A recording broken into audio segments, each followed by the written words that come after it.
and welcome. I am Gary Gatto, and this is RaceVerse coverage of Round 6 of Season 2 of 2022 of the RaceVerse Formula Indy Series, coming to you from Brands Hatch for the Midwest Kidney Warriors London Grand Prix. Joining me for expert analysis in the booth, he is my partner for our Monday night Indy Fix top split coverage. He is from the NHR Esports team in the Lionheart IndyCar Series, presented by Butt Kicker. Please welcome Stephen Larkamp.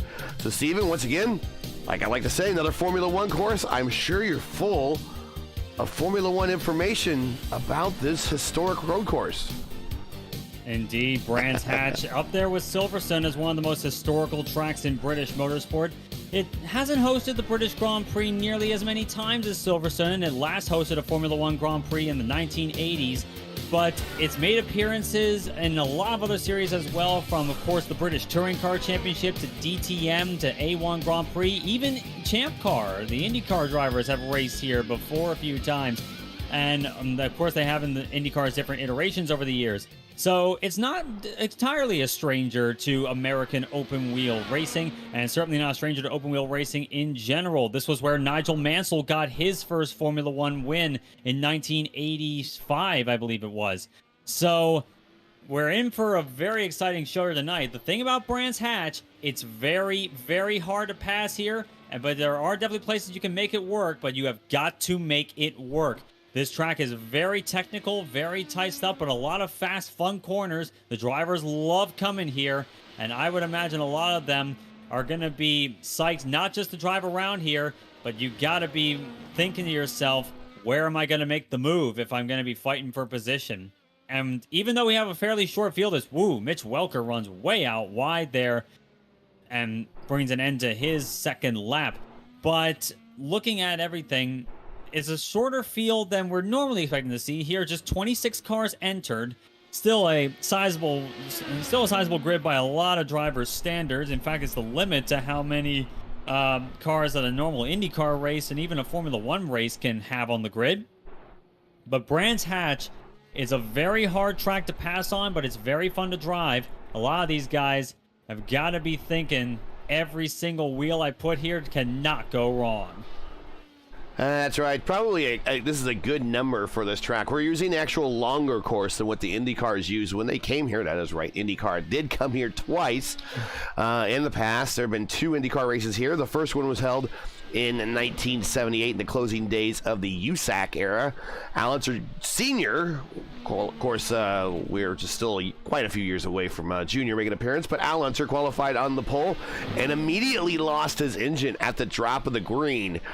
If there was one race that probably clinched the championship for Tom Sneva in his winless 78 season, despite putting the 78 season in the comparison between Tom Sneva and Al Unser Sr. Won the Triple Crown that year.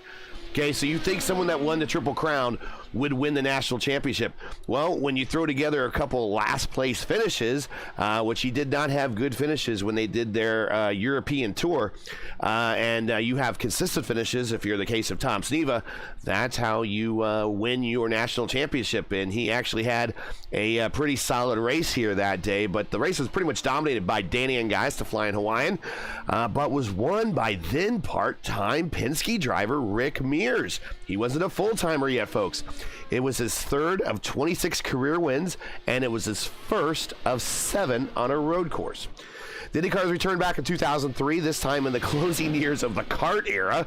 Paul Tracy set the course record with a speed of 115.960 miles per hour using the short Indy circuit. Of course, is what we're seeing here at Brands Hatch. We'll point that out to you during the broadcast, so where the Indy circuit enters and deviates here from this Grand Prix circuit. The race was won by Sebastian Bourdais. Notable for this, it was Sebastian's first of 37 career IndyCar wins. We've got about 9 minutes left here in qualifications, and what do we got so far there, Stephen?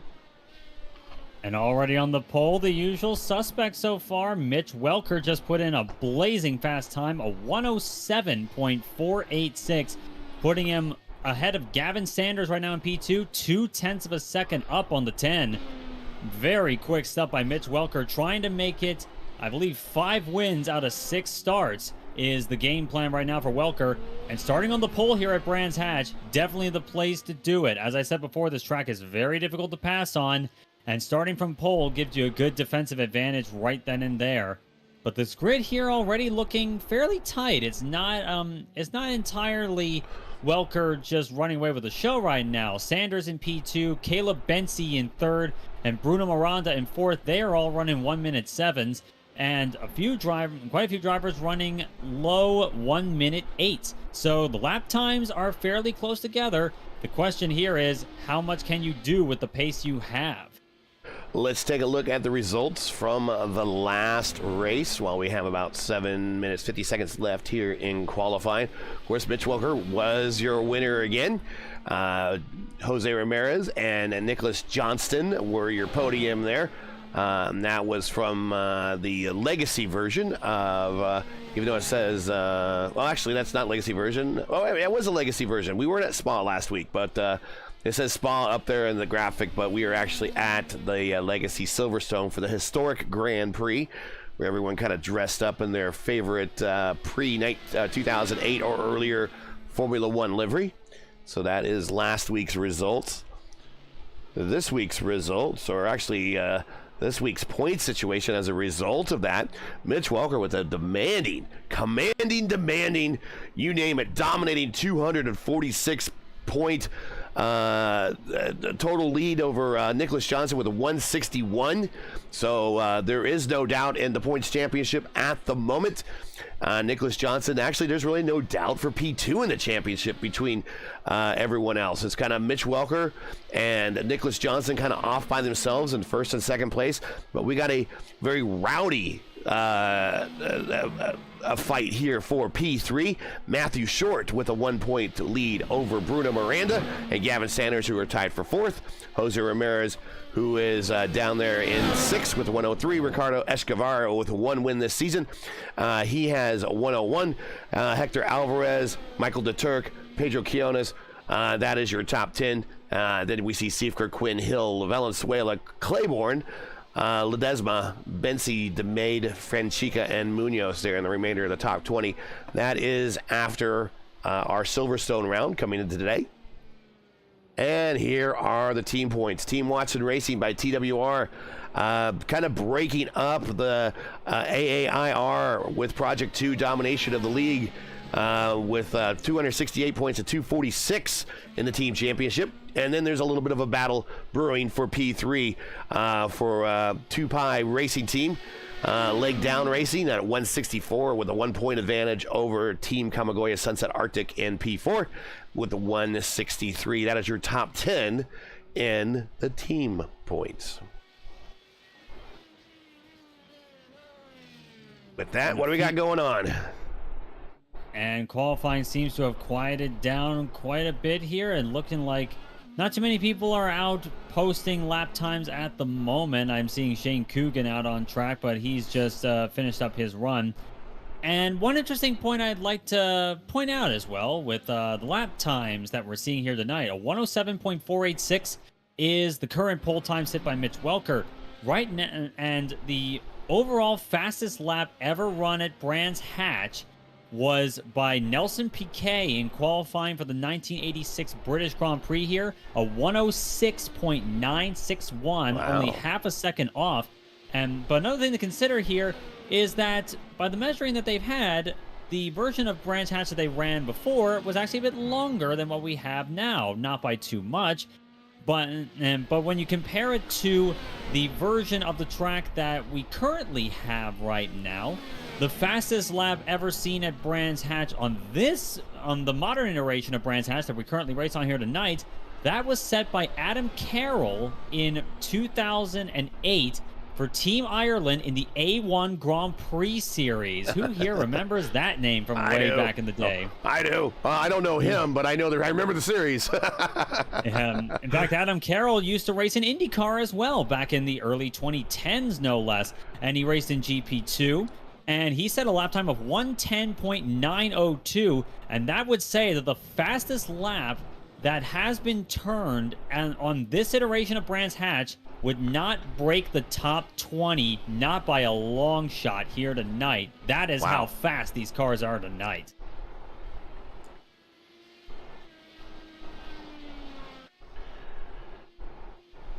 But Mitch Welker still firmly on pole. Looks like he will have that secured.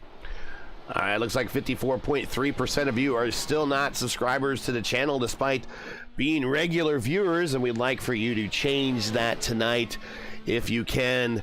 We are on our drive to 1,000 subscribers. If you enjoy RaceVerse coverage of the Formula Indy Series and you respect the stream, please do us a solid. Make sure you support us by subscribing. We have less than 100, actually 90 now subscribers to go to get to the magical 1,000 mark. So please help us by hitting that subscribe button right now. We absolutely cannot get there without you. We cannot inflate these numbers. We don't want to do anything to cheat these numbers. We need you to press that subscribe button.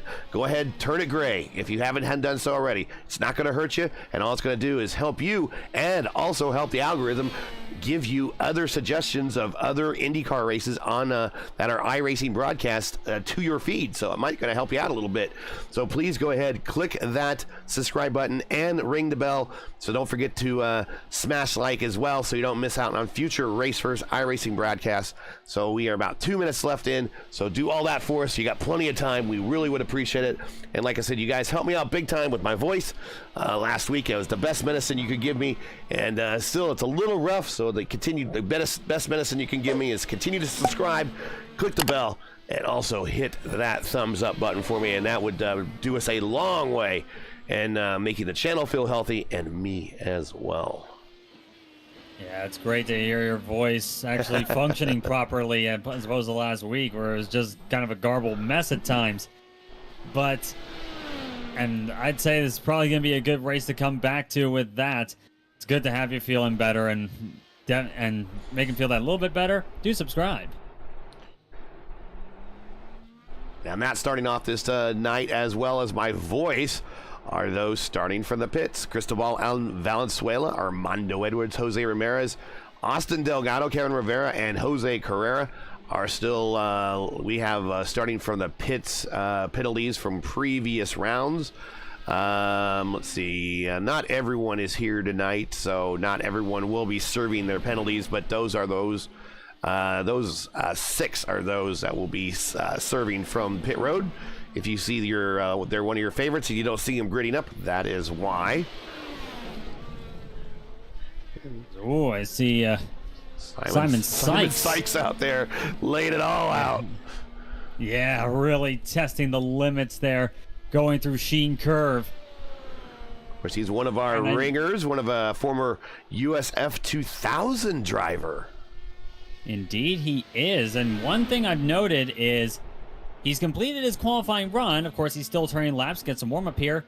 But he got off tracks on all 4 of those laps, so he has no lap time. He will be starting stone last as far as the iRacing grid is concerned. Of course, as we mentioned before, a few drivers will be starting from pit road because of penalties. Well, actually, second to last from what I'm seeing. Peter Donchak also has not posted a time. So, and he is being put alongside Sykes on the final row of the grid, row 13. 13 rows here tonight. 26 cars will be starting. And now, finally get the qualifying done. The warm-up will begin.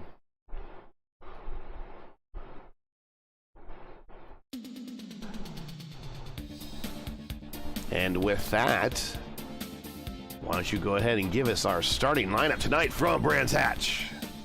And once again, Mitch Welker doing Mitch Welker things. He's gotten himself on pole, a 107.486. Alongside him, Gavin Sanders, a very good qualifying run for our old friend. He will start P2.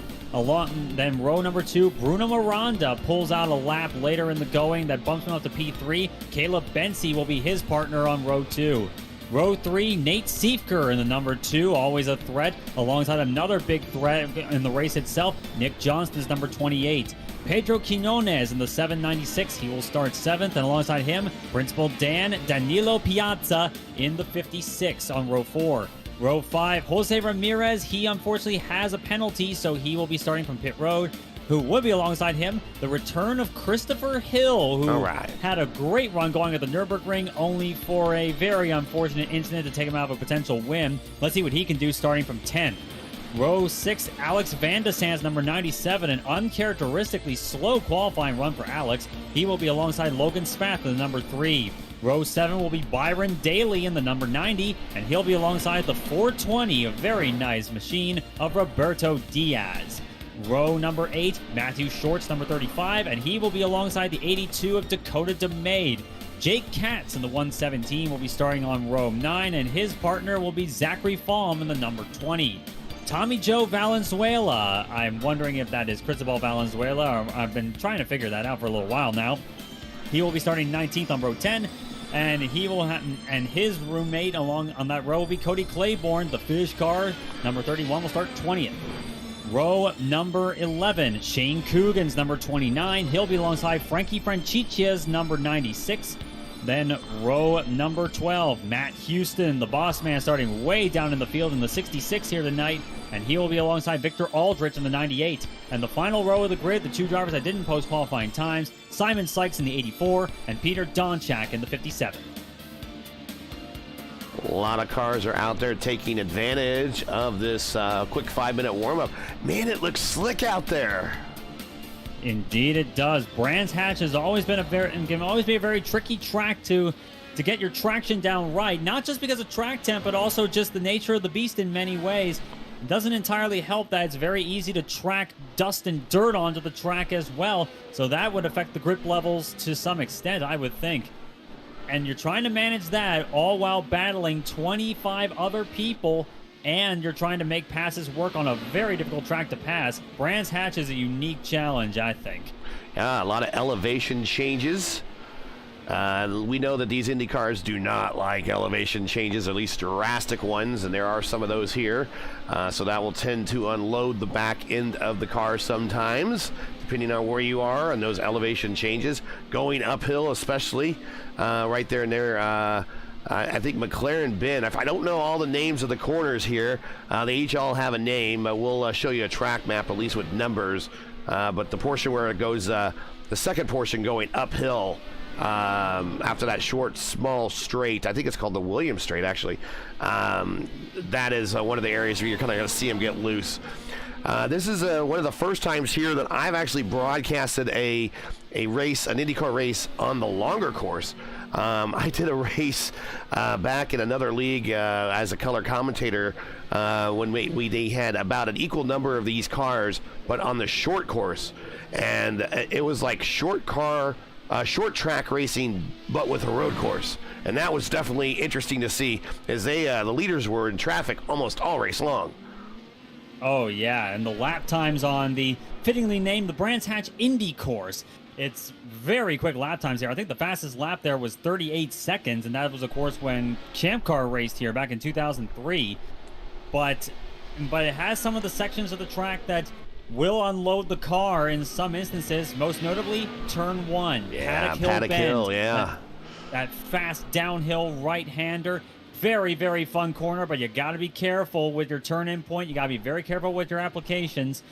And then you get yourselves going up the hill to Druids, down the hill to Graham Hill Bend, down the Cooper Straight. Cooper Straight, that's it, yep. And then Surtees is the left-hander, and McLaren is basically the transition, yep, where the Indy course goes all the way around to Clearways and then up to the Clark curve to finish off the lap.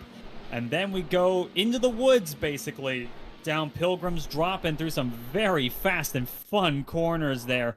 And through Westfield, Sheen, Dingle Dell, Sterling's, and all the way back around. And a lap of Brands Hatch, it's always a joy to do, especially when you get it right. And we'll have 54 chances to get it right. Well, they're going to have to get them all right if they're going to win here tonight. We're getting ready to see who it's going to be. All right, I'll wait for folks here to grid up. Everyone making their tire choice. You are required to change your tire compound here in the FIS. And, of course, the trademark of the FIS, the standing start. All the more fitting, of course, for a track that's seen Formula One racing over the decades. And, of course, you see this more often here in the British touring cars. But it's going to be quite something else to see Indy cars launch off the line on the Brabham Straight going into Paddock Hill. We're waiting for a few more to grid on up. Time has counted down. Everyone on the grid that's going to be there. The revs are coming up. And away they go. We're racing in Brands Hatch.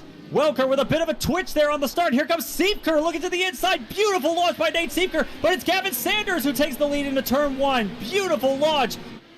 Meanwhile, Siepker challenging Welker for P2. Not quite enough going through Druids. Still side-by-side stuff with Bensi and Bruno Miranda as they head down the hill towards the Cooper Straight. Sanders getting away very well. Welker is not going to be liking that for sure. But it looks like everybody has gotten through the first few corners clean thus far. Miranda, though, losing spots. Nick Johnston now battling him. That looks like for P5 as they go side-by-side through Pilgrim's Drop. Someone's got to give here. Miranda has the edge, though. Whoa, a little bit of an off track there for Caleb Bensi. Johnston looking to the inside once more. Going way up on that curbing there through Dingle Dell. Up the hill once more. Gotta be very careful. The fast right in there. Oh, one car off. It's Quinones. Quinones is in the wall hard. He is out. That car is destroyed. Showing Nate Siepker out as well. Not sure what happened to him. Let's take a real I'll take a real quick look to find out what happened. He did. He lost it on his own actually. Coming out of that left-hander coming out of Sterling's. Yep. Oh, right on the rumble strips.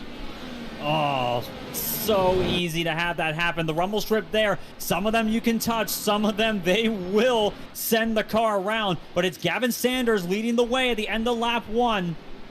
And looking at the tires they have, both Sanders and Welker are starting on the hard compound tire. So they're going to be going pretty far on this one. Welker looking to the outside. Look at this move. Still side by side into Westfield. Can't do that. Sanders holds on to it, though. Beautifully covered. They're playing well with each other so far. We're only working lap 2 of 54. So these guys have got some time to work with. Sanders still holding on to the position, though. But Welker harassing the back end of that car is side by side behind them. Johnston and Caleb Bensi battling it out for P3. Johnson with the softs on. He is wanting to get a move on. These are the money laps right now for Nick Johnston. He's gotten himself from 6th up to 3rd. A great start for the 28 machine. And these are the laps you need to do it on the soft compound tire. You need to be able to turn the laps now when you have the grip available. And he is certainly doing that right now. His last lap was a 1:10 even to Welker and Sanders running 1:10.8s and 1:10.9s. Here's Welker again on the outside. Here it comes. It looks like a repeat of the previous lap. Welker looking to the outside. Ooh, can he do it again this time? He does. Yes, he does. Beautifully done by Mitch Welker, getting ahead, taking the race lead once more. And now it's pulled Sanders back into the clutches of Nick Johnston as he's trying to make up time on the soft tire. But Welker coming out of the forest, coming through clear ways once again for the 3rd time. Meanwhile, Sanders lets Johnston go. He let Johnston go there for P2. Might have been a strategic. I'll tell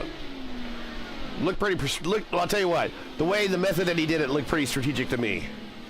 It looked like it to me as well. Looked like he realized the situation there. Johnston, of course, running on the softs.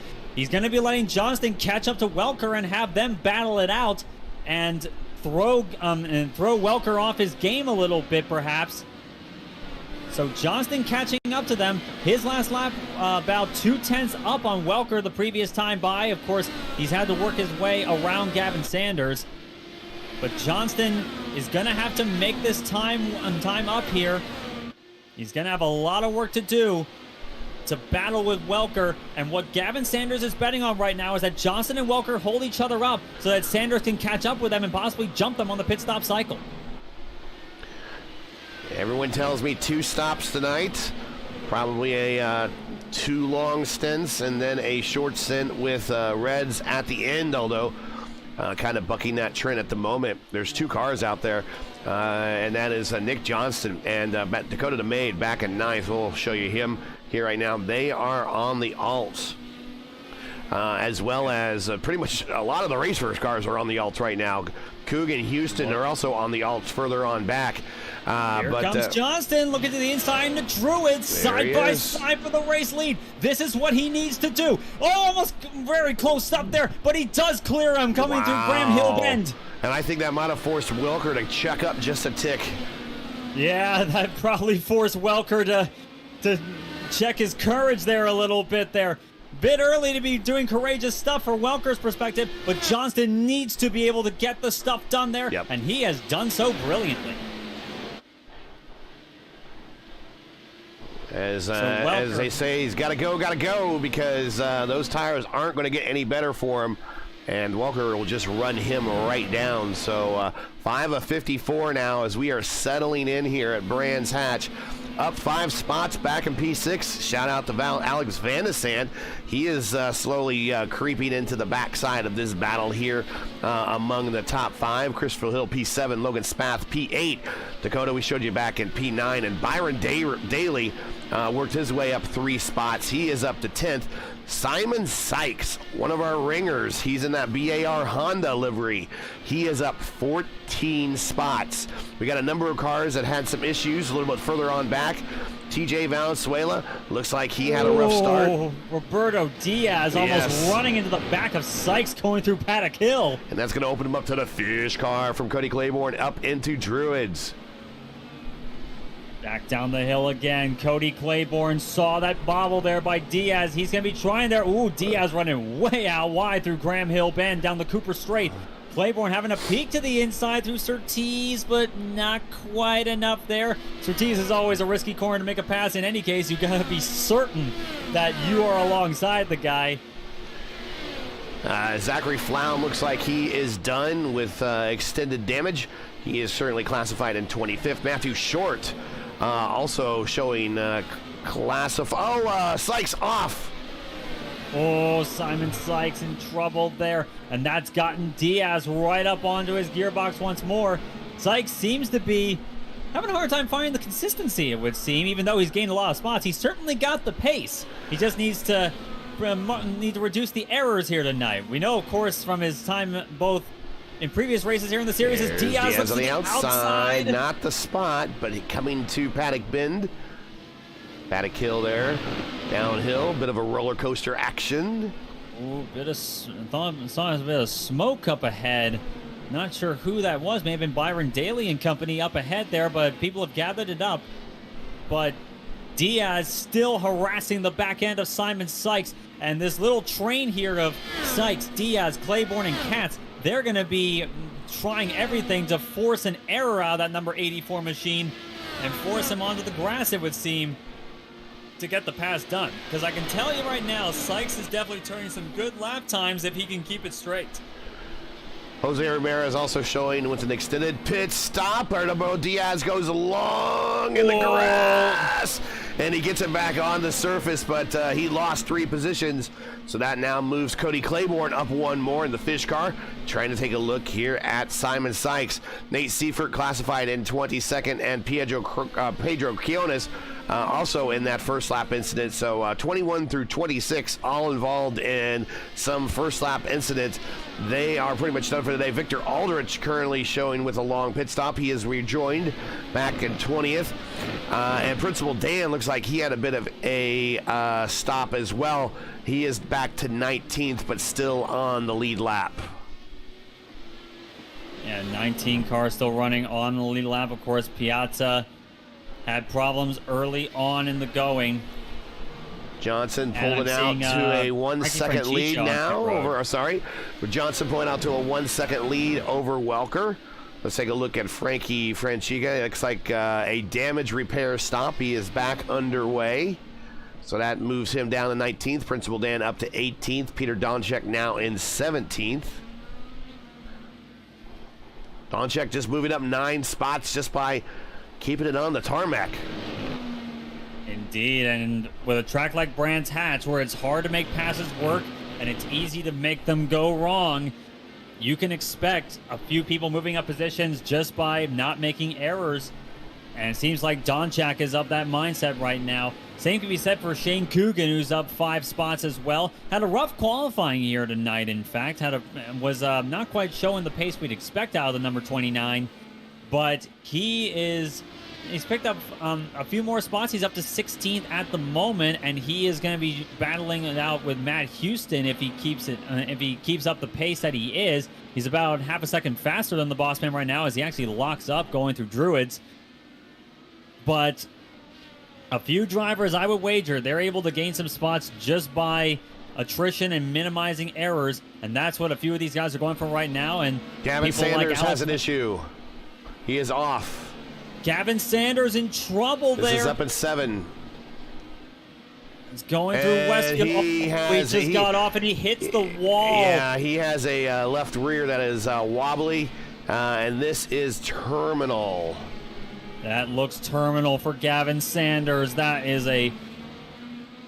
is just heartbreaking right there for the number 10 machine tonight. He looks so strong in the early goings. See what happened. Looked like just a miscalculation, just a small driver error there. Oh, it's so easy to get it wrong. Out to that kitty litter. Oh, and then he just nicks where the tire wall sticks out, where there's a bit of an opening there for equipment and marshals to come out onto the course. And he just nicked that, and that was enough to do terminal damage. He is done for the day. It's the little things that can get you, and that's exactly what happened to Gavin Sanders. If that wasn't hit, he probably would have been able to keep going, may have lost a spot or two to Bensi and Miranda, but just that little bit more than the left, and that car is done for the day. But I'm looking once again at the lead battle. Johnston is actually losing ground to Welker. Welker's starting to creep back into the picture. Actually, he was quicker that last time by. I'm not sure if Johnston made an error on that previous lap. He may have. Johnson using every single inch of turn 1 exit. But you're right, yeah, there was up to a 1 second lead. Now we're down to well under a second. Yeah, and I'm not sure if it was an error on Johnston's part that caused the gap to come down. In fact, it was. Johnston actually went off about 2 laps ago, going through the uphill right-hander on the back portion of the course that they're actually catching and coming up to right now. So it was an error there by Johnston. He's opened up the gap a little bit. It was 4/10. Now it's 6/10 on the last lap. So Johnston still has some life in those red tires, it would seem. But Welker's smelling blood in the water right now. He's gonna know that pretty soon we're gonna reach the crossover point where those hard compound tires are going to be faster than Johnston's reds. Coming up to the line once more. What's the gap going to be this time? It was 6/10 last time. It's 5/10. Welker is slowly catching him at this rate. So I would imagine Johnston is going to contemplate coming onto pit road in the near future and change onto the hards for the rest of the going. Now, if they were to do equal stints, it would be 18, 18, 18 for the 2 stops. But I do not think we're going to see equal stints on the Reds. We'll probably see a shorter stint and then the longer stints, of course, on the Blacks, at least for the opposite on the primes there for Nick Johnston. While it's probably going to be the other way for Welker. Welker's probably going to, he's starting with the primes, and he will go with the alts late on probably a light tank. Indeed. Oh, that opened the door. Same corner as last time. Johnston recovers, though, and he's still holding onto the race lead by a hair's breadth. Welker right up on his gearbox as they go through Clark Curve. Can he make a move into Paddock Hill? Johnston kind of running the normal line there, now playing defensive, going into Paddock Hill. A bit of a late move, but Johnston holds on to that race lead. Welker right up on him still. He definitely smells the blood in the water now. Well, Johnston is fighting that car right now. He's got to come in soon, I think. They are racing like it is the last lap, and we are only 13 of 54. And again, if you're just joining us, this is RaceVerse coverage of the Formula Indy Series coming to you from Brands Hatch, where we've completed just 13 of 54 laps. And here's a big battle for the lead. And if you're watching, don't forget to click like, definitely subscribe, and click the bell for notifications. And here's a look to the inside. Welker's got his nose inside at Westfield. Oh, almost a touch there, but it is going to be Mitch Welker taking the race lead back. That was not what Johnston wanted to see. So Johnston, I would think, at some point, he's going to be coming in the next few laps to change onto the hard compound tire. Because right now, Johnston is scrambling for grip right now. It's not going to be this time, it would seem. But hand the race lead back to Mitch Welker, and he's looking to make it 5 from 6. And he's already on to a good run to do that so far. Can Welker hold on to it? Can Johnston fight back?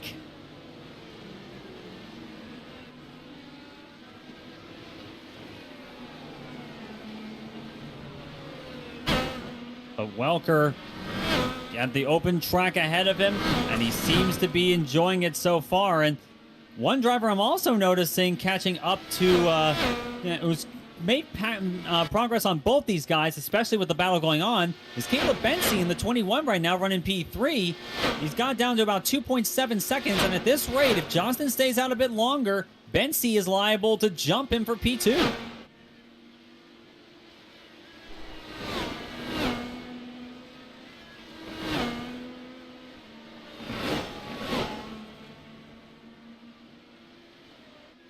Meanwhile, battles for onto the field. Simon Sykes, we were talking about him a little bit earlier. In P10, now he's battling with Dakota DeMade for 9th place. Very good start for both these drivers so far. Sykes has gained 15 spots. Dakota has gained, I believe that's 7 spots that Dakota DeMade has gained. 2 drivers on the hard charge right now. Dakota on the reds, Sykes on the blacks.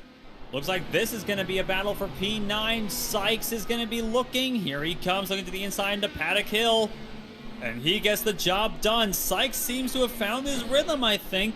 And he's turning lap times that wouldn't go amiss with the... that possibly could get up there with the lead pack, I would think. Yeah, last lap was a 110.9. Mitch Welker with a 109.8. Sykes definitely had the pace to make a top 10 run, I would think. And he's certainly proving it here tonight. Can he catch up to Byron Daly, who's the next car in line from him, about 4 seconds up the road from the last time by? But Sykes is going to have to get the rhythm down that little bit more, I would think, looking at the lap times last time by, and see if he can catch up. But Johnston, working lap 16 right now, he's still not coming in for fresh rubber right now. Though with what you were suggesting, of course, to even split the laps car here in the wall right there. That was on. I think that might have been. I'm not sure who that was. Frankie Franchica. Yeah, Frankie Franchica. Yeah, that was Franchica right there, right in front of our leaders, no less. And he just caught the grass coming out of Graham Hill Bend, and it just sent him around into the wall hard. I'm sure that was a little bit of a scary moment, I would think, for Welker and Johnston. They did not want to see that in front of them. But sadly, Frankie Franchica is out of the race as well. This track really is taking a toll on the driver's equipment here tonight.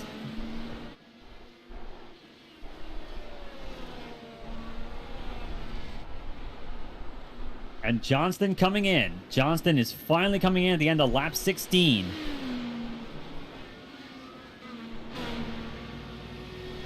So it seems that it will be 16 and then 20 lap runs to finish out this race. Johnston onto the hards, of course. Down off the Jackson away.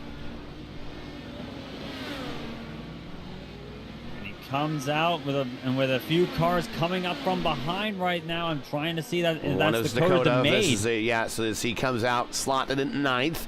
Dakota in 10th.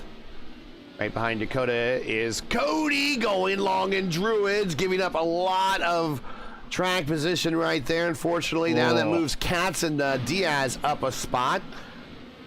Yeah, just locked up the tires going into Druids.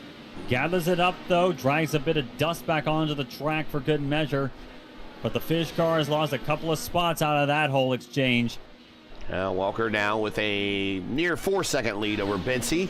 Bency with quite the call-outs in chat. We got Bruno Miranda, fans in there as always, rooting for the Storm.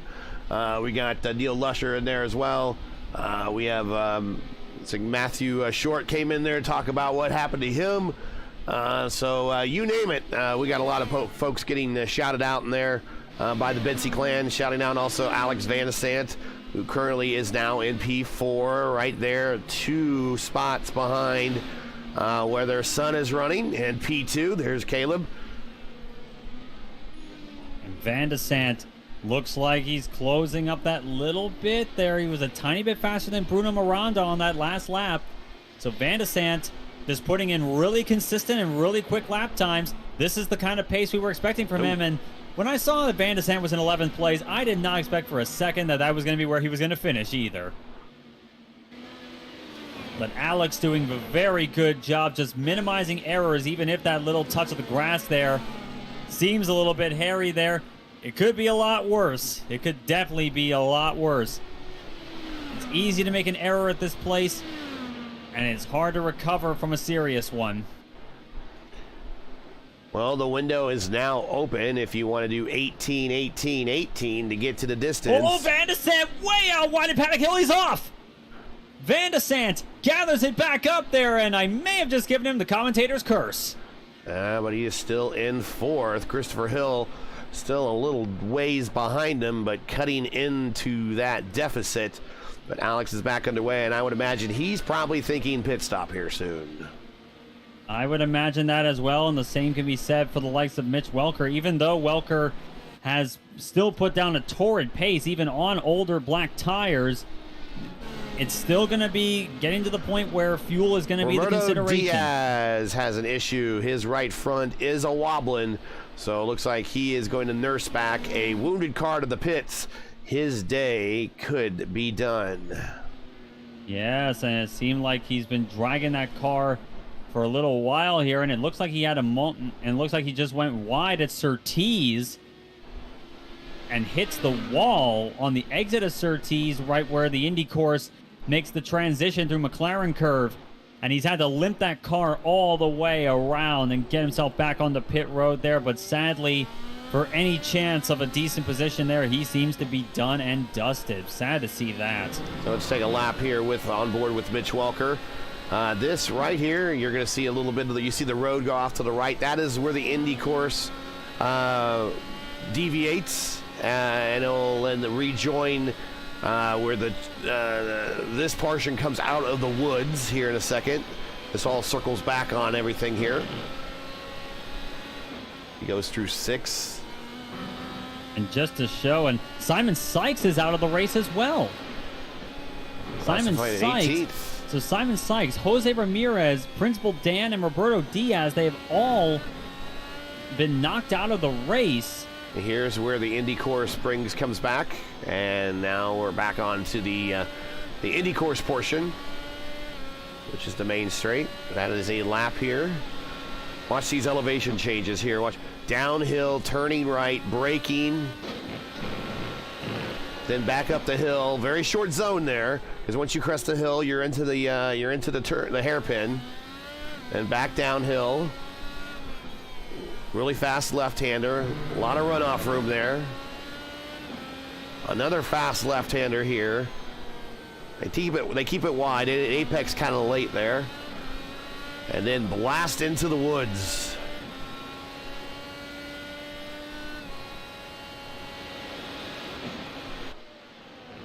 Very fast right-hander at the bottom of the hill. 140 miles an hour at the apex. Through Westfield, you're still doing 110 through here. Up the hill, 150 onto the brakes, down to 120. Trying to pitch the car into the corner. That banked left-hander leads you through clearways into Clark Curve to finish off the lap. Looks and like now Caleb, Mitch Welker coming into the pits. Yeah, it looks like Caleb went ahead and pit, so now Welker on pit road. And will allow Bruno Miranda to take a lead momentarily.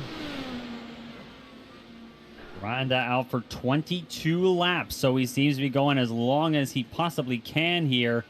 Alex Van de Sant going long despite going with him. Yeah, Same with Christopher Hill as well. Alex going long despite the off there. Welker coming back out, rejoining in 6th spot, right in front of Nick Johnston.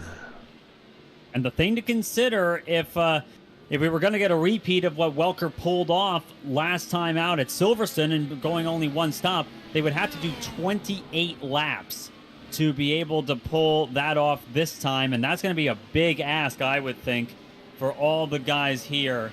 So even if they only go on the Reds for just a few laps, I would think that it's still going to be a two-stop race, no matter how you slice it. Yep. Let's see. End of lap 22, Bruno Miranda. Miranda's coming in. Matt Houston on pit road. Matt Van de Sant in as well. Miranda on pit road. There's Alex Van de Sant on pit road. And Christopher Hill actually staying out for another lap. So Hill really stretching out that tank as long as humanly possible.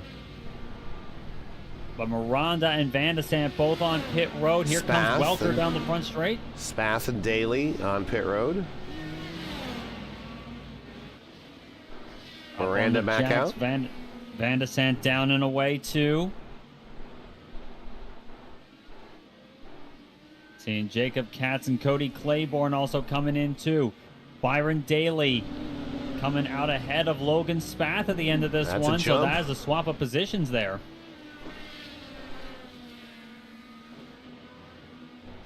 So everybody but Christopher Hill has pitted. And Hill, of course, running a bit slower than Welker has been before, but I would imagine he's going to be coming in the next lap or so. We'll see if he comes in at the end of this one. Running way out there up on the grass. It's so easy to hit the grass there on these corners. And Hill is coming in now.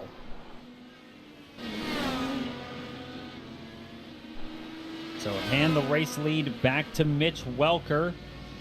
Nick Johnston still holding on to P2. And the gap 2 seconds between Welker and Johnston.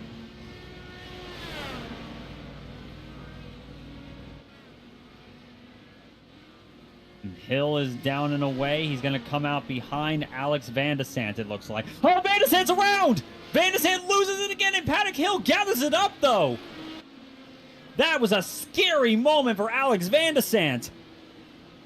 Gathered it up brilliantly, though, but that is time lost for sure. Van de Sant, something not quite handling the way he likes it on that number 97 tonight, I think. Well, last couple weeks in that car had a bit of a spin coming to the white flag, or just taking the white flag in Indianapolis in another series, and maybe this car and these tires and this tire model on the road courses are still not to his liking.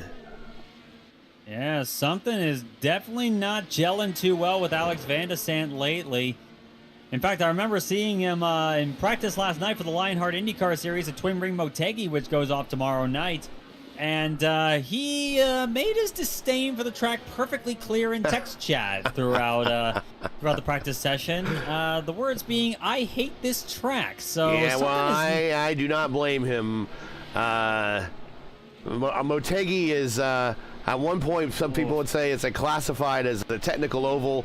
It's just an oval that's not very fun. I mean, I kind of have a soft spot for it, but I definitely see why people don't like it either. And Van de Sant definitely seems to be one of them. But I think it's just insult to injury in terms of the luck he's been having lately. Sad to see that with Alex Van de Sant. Even though he did finish P2 in the Lionheart race at Gateway last week. He does like Gateway, that I know. Oh, yeah. He does well there. Yeah, it could well be one of his favorite tracks, even if he admits it or not. But Van de Sant still holding on to P5 as things stand right now, and he's got about 6 seconds over Christopher Hill in P6 right now. So Van de Sant holding on to the position. If he can catch himself and minimize the errors, he can probably make some stuff work. He's on the Reds, by the way. He's running this middle stint on the soft compound tire. Yeah, right now he is the only car currently in the top 5 that's showing on the prime, or excuse me, on the alternate. Byron Daly's on alternates. Jake Katz in P8. We'll go through the field here. There is Byron. He's on the, even though you're seeing him visually on the primes, he is on the alternates. Jake Katz coming into Druids here again, same thing, visually on the prime, but he is on the alternates according to timing and scoring. So those 3 cars, Van de Sant, Daly, Katz in the top 10, are all choosing their middle stint here to run the prime tire. Everyone else, or excuse me, the alternate tire, excuse me. Everyone else on the prime tire. That is the black sidewall tire. Indeed, and Welker, most of the leaders will have to come in and change onto those soft compound tire later on in this race. Of course, Nick Johnston can run the hards all throughout to the end of this race. Van de Sant can do the same after this stint. Mad Mike says, I will not stand for Motegi slander. Just hey, tell me if I'm lying. Tell me if I'm lying. I'll just be like CM Punk. Tell me if I'm lying. You have a lot of races there that are single file IndyCar races with not a lot of passing. Tell me if I'm lying. Tell me if I'm lying. I mean, I've certainly had fun races at Motegi. I have too. Yeah, I have too. Yeah. But a lot of them were single file, parade fests. And again, tell me if I'm lying. Well, hopefully the Lionheart series can provide one of the better examples tomorrow night. It's always questionable what the setups they use. Just going to come right out and say it. Yeah, I went there. Mitch Welker putting a lap there on Matt Houston in the 12th. So we now have the top 11 now on the lead lap. 15 cars out of the 26. We've just got to the halfway point, roughly. 15 of the 26 still running, but a lot of attrition very early on in the first half. Tommy Joe Valenzuela classified at 26, Zachary Pham 25th, Matthew Short 24th, Jose Ramirez 23rd, Nate Seifert, one of the championship contenders, 22nd, Pedro Coronas 21st, Gavin Sanders, the inaugural champion, 20th, Frankie Franchica 19th, Simon Sykes, one of the early fast guys that we were watching, 18th, Principal Dan, always fast here in the league, 17th, Roberto Diaz classified in 16th, Victor Aldrich right now is the last car running in the 15th, 2 laps down. Everyone else above him is 1 lap or less. Yeah, it really just goes to show the challenge that Brands Hatch is.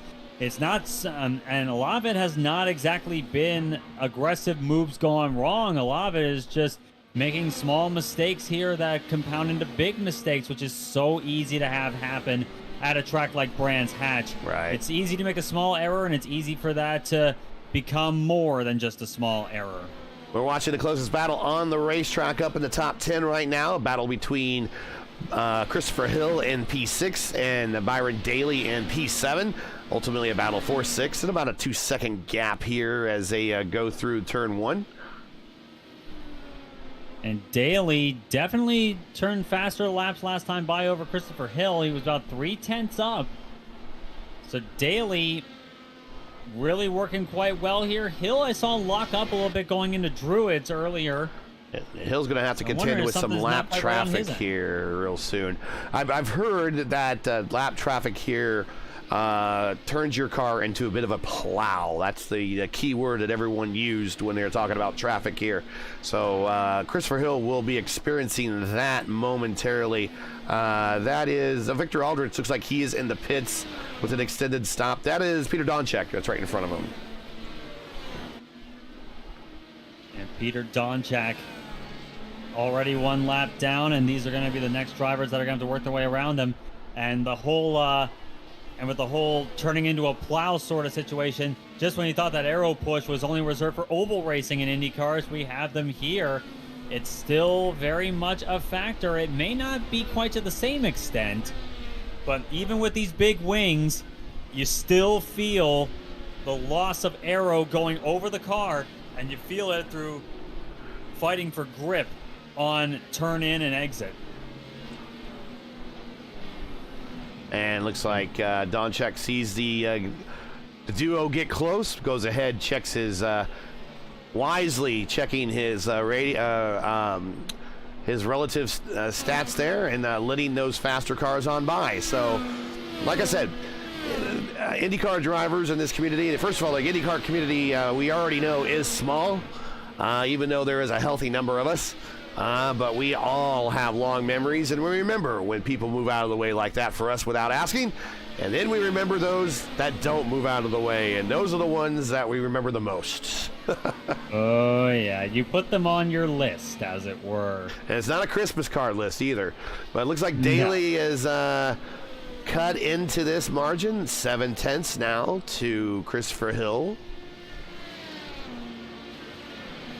Daly definitely making inroads on Christopher Hill Christopher right has now. another lap car that he has a contender with. That is Victor Aldrich, who just came out of the pits after I'm not sure if that was a scheduled stop or a long stop, but he was in there for minute 12 seconds on pit road 55 in the box. So he might have had some damage. There he is, same spot that Peter Donchek moved over. He moves over, letting them on by. So Christopher Hill now is smooth sailing. He now has a 10-second gap up to P5, Alex Van de Sande. And Daly still creeping his way up to the back end of that 101 of Christopher Hill. He's certainly putting in consistently faster times right now than the number 101, who I think is still on that fuel save game right now. Last time Daly was 0.6 faster than Christopher Hill at the line. Getting closer. Another close battle in the top 10 right now. Battled for 10th between Dakota DeMade and Cody Claiborne in the Fish car. 1.2 second gap there. We'll keep an eye on that one. Meantime, this is the closest battle on the race course. Push to pass situation for your leaders. 9 for first and second, Welker and Johnston. Caleb Binsey still has his 10. Bruno Miranda just smacked the button. He is in 4th spot. He is down to 8. Alex Van de Sande 9. Christopher Hill with 10th, and Byron Daly, who we're watching this battle right now, with 8. Daly really closing up to the back Christopher of Hill now on the button. Second. Hill trying to play defensive with the button going through Pilgrim's Drop. But Daly, as Hill runs way out wide there and touches a wheel in the grass. Gotta remember, when you hit that button, you're going faster, and that backs your braking zones up just a little bit. And if you miss them, you'll run off like that. Oh, yeah, that's true. Byron Daly, though, making really solid progress. He's keeping it nice and tidy so far throughout this race. We're working lap 32, coming to lap 33 for these guys. And another lapped car coming up for Christopher Hill. Again, this is Brands Hatch. This is the staple of racing that we see here at this style of racing for this track, just because it's so small. These cars so fast, and they're coming up on Shane Coogan in 13th, and this battle gets closer. Indeed, and and it's funny you mentioned that, because I recall watching old Formula One races from Brands Hatch from the 1980s, and there was one particular moment in 1985 where Keke Rosberg, he got a puncture from a collision with Ayrton Senna. Of course, Senna was driving for Lotus at this time. Keke Rosberg was driving for Williams. Rosberg comes into the pits, gets it fixed, and conveniently happens to come out right in front of Ayrton Senna, who was leading the race ahead of Rosberg's teammate, Nigel Mansell. And then right after that, he plays the helpful teammate, unhelpful to the leader guy, and delays Senna a little bit. And that allows Mansell to take the lead and go on to his first ever Grand Prix win. Side, Byron Daly looking here, going down the main straight, taking an outside fast pass. And he pulls it off right now, but we'll see if he can hold on going into turn 1. Hill fights back, downhill, side by side. Ooh, Daly almost into the key there, up to the hairpin. You see Hill getting a little squirrely on their braking, Back out of the hairpin, Druid hairpin, downhill. Really good defense right now by Christopher Hill. Daly, though, still looking to be the faster car. No doubt about that as they head into Surtees. Hill probably would want to play with that button one more time as they head down the hill, down Pilgrim's Drop again. He's not. Hill trying to cover the inside there for a second. Then he moves to the outside to take the line. Hill running right up on him, though. We'll ride along with Byron Daly as he tries to run down Christopher Hill. This is a battle for 6th. Closest battle on the racetrack at the moment. Very close stuff here, and Christopher Hill doing a great job as they come out of Sterling's and into clearways. Through Clark Corner. You could see the plow right there, actually, as he made that turn into the last corner. Right there on turn 9. You could definitely see it through Clark. That is a rather fast corner as Clark curved there. So you'll definitely feel the loss of aero there as Hill really covers that inside line through Druids. He was on the rumble strips. Like, no one's going to get me from the inside. Daly seemingly stymied at the moment by Christopher Hill's defense right now. But I would imagine Daly, this is kind of the stuff I'm talking about here. If you're going to make a pass work, you're going to have to be committed to it. Let's see where Daly will commit. On the button. Not quite enough through here.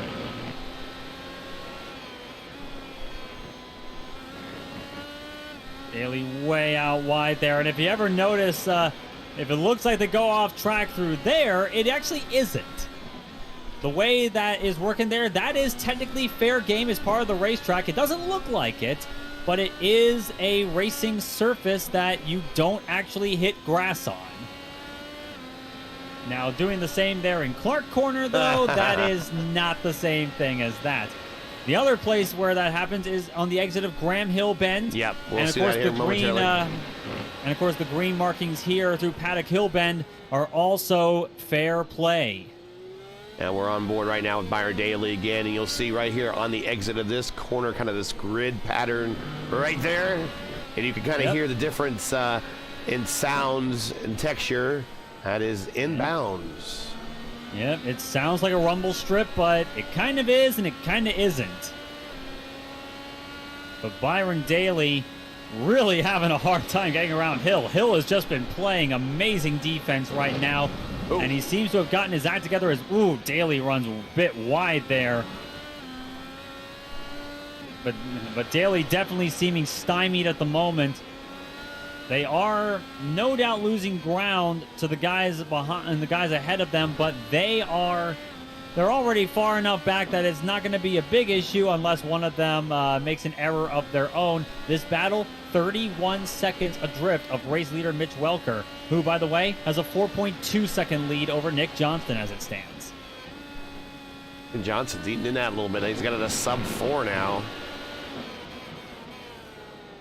Indeed, Johnston is a bit quicker right now, but I don't see him threatening Welker's position in the near future. And of course, Welker will be changing onto the soft tire on this final pit stop coming up. So, unless Welker makes an error, that will be incredibly hard to overcome for Nick Johnston. Jake Katz on pit road. Looks like a scheduled pit stop, giving up a top 10 spot to Cody Claiborne. Cody Claiborne now in 9th in the Fish car. He is 2.1 behind Dakota the Maid. There is Logan Dakota. Spath out of the race as well just lately. Oh. Yeah, that is a damaged race car. I can see trying to figure out what happened to the number 3. And it looks like, he caught the grass on the inside of Clark Curve. And it sends him into the outside wall. So Victor Aldrich now in 15th here in a lap or so. We'll move up to 14th. 14 cars are running. We've lapped up to P10. Cody Claiborne is the last car on the lead lap.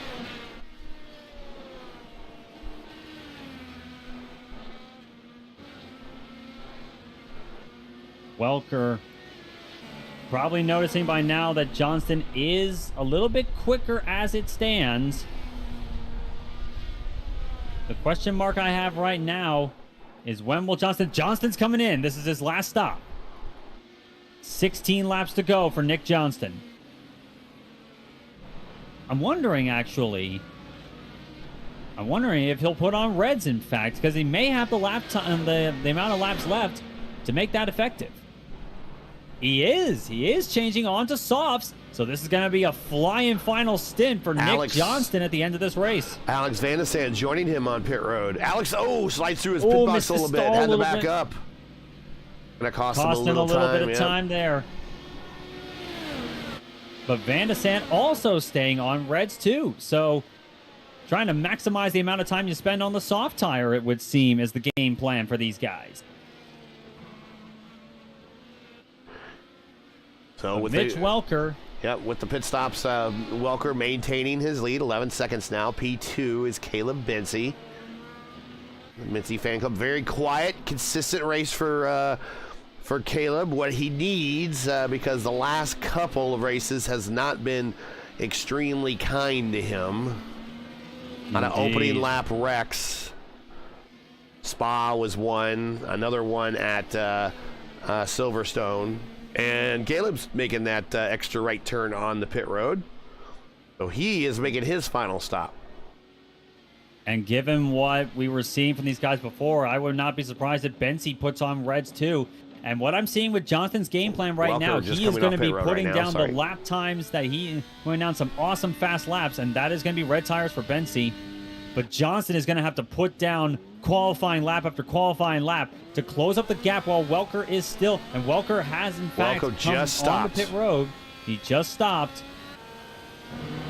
So not quite the amount of time gain that Johnston would have liked, but Welker smelled the trap early, and he came in to change onto softs. And that's one of the benefits of having a human spotter, where a human spotter can then say, hey, you know, your chief rival is now pitting. What do you want to do? And sometimes you can actually set up crew chief to tell you what your rivals are doing. But not, I mean, sometimes that is tough to do on the fly. Sometimes you forget to do it, whatever, because you're running multiple series. So having that human spotter there to tell you that your rival just pit and what tire compound he put on, and then you jump in and you minimize that by doing the same thing yourself. That is what a human spotter can help you with here in iRacing. Indeed, and that's actually a funny thing that I would do as well, is that if I do run a spotter, it's not so they actually spot for me per se. It's not that they're taking over the role of the spotter, saying you have a car outside, car inside, that sort of thing. No, I'd have them to tell me what other people are doing around me and to help me dictate my strategy calls on that one. So Mitch Welker having that help, that is definitely going to be paying dividends here tonight. It doesn't look that far from this camera angle, but that is 7 seconds you're looking at it right there. And 7 seconds is a huge gap in racing terms. As Miranda comes up the hill, Bruno Miranda still leading the way. He's running on hards. He'll be coming in relatively soon, I would think. He stretched it out to 22 laps, so lap 44 maybe, if he's going to be going 22-22.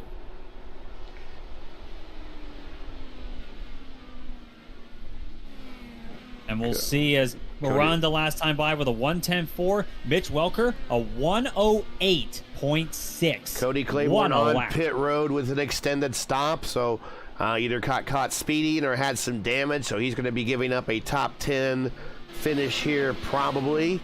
Dakota DeMaid has passed him. Dakota is now up to P9 and is the first car 1 lap down. Matt Houston now passing Cody Claiborne on pit road, moving Matt Houston, the boss man, who is up now 13 spots. He was down towards the rear of the field when we started this thing, if you remember. Very casual drive, I'm going to say. Very calculated drive. Now up to P10 here in the closing third of this race. And speaking of RaceVerse drivers, Caleb Benzie looking all over the rear of Christopher Hill. Benzie, of course, came in lately. Hill has stayed out for a long time. Bensi on the Reds. He's going to have to find it and going to have to make these passes work if he wants to close up on the guys in front of him effectively on track. Bensi running really close, coming out of the left-hander into clearways. Can he make the move into Clark? He looks to the inside. Nope. Not quite enough there. Paddock Hill Bend could be the next opportunity. Hill defending. Covering the inside line just enough that Bensi wouldn't reasonably think of going that direction. Bensi closing up the gap under braking. That's what those soft tires will do. Caleb Bensi has all the grip in the world right now. Going down the Cooper Straight. He'll have a look to the inside into Surtees. This is a risky lunge right now, but he makes it work. Caleb Bensi up to P4 again, exactly when he needs it. Very fast corner there, and he makes it stick. So now Christopher Hill. Oh, Hill trying to come back right there. Had a look to the outside. Not quite enough to get it done, though. And going through these fast corners, Bensi needs to nail these to pull away from Hill and prevent that threat from happening again. Because this is another thing to consider. Those hard tires are actually faster on the straights. They have less rolling resistance. So you're going to be having a higher top speed coming down that straight. And the drive of the car in front only helped the matter. And Hill's coming in. Bruno Miranda still your leader here, coming to 10 to go here very shortly. 44 of 54. Once again, if you're just joining us, you are watching RaceVerse coverage of round 6 of the Formula Indy Series, coming to you from the Branch Hatch circuit, where Bruno Miranda, while we are kind of crossing over here in pit stops, currently leads with about 10 laps to go. So thanks for joining us. Make sure to smash that like button and click subscribe and the bell, as always, so you don't miss out on future RaceVerse iRacing programming. But Miranda, I would think if his first run was any indication, he might be coming in at the end of this lap. We'll see if he does, and yes, he does. Bruno Miranda comes in for his final stop, no doubt going on Reds. But Welker retakes that race lead ahead of, and there's a lap car in between them. But Nick Johnston is now 2.7 seconds in arrears of Welker. He's actually catching up to Welker on that last lap. He was about half a second faster, but I think Welker had lap traffic to deal with as well. Johnston's going to have everything go right for him to catch up to that race lead. Yep, he does have, Johnston's going to have lap traffic in the forum of Dakota DeMaid. Dakota just got back on the lead lap, and now he's back off the lead lap. And he lets the leaders on by, so that will allow Johnston then to try to get to Mitch Welker unabated. Johnston is going to have to put down qualifying lap after qualifying lap again to catch up to Mitch Welker. The idea of undercutting Welker on the Reds and having him go way too long, that didn't work out. Welker smelled it coming. So he's going to have to fight for it the old-fashioned way, and he's got 9 laps to make it happen. We'll see what they are coming across the line. Welker leads Johnston. The gap now 2.6 seconds. A little bit quicker, but not substantially so. It's going to be a big ask, I would think, for Johnston to catch up to Welker and take the win from this race and deny Welker 5 from 6. The London Grand Prix sponsorship brought to you by Midwest Kidney Warriors. Midwest Kidney Warriors, the 501c3 nonprofit organization, advocates life for those battling kidney disease. They have several kidney warriors needing a life-saving transplant and many who require a living donor. So please visit their website at MidwestKidneyWarriors.com or visit their group page on Facebook today for more information. Once again, a longtime supporter here of the RaceVerse Formula Indy Series, and are sponsors of the London Grand Prix here at Brands Hatch.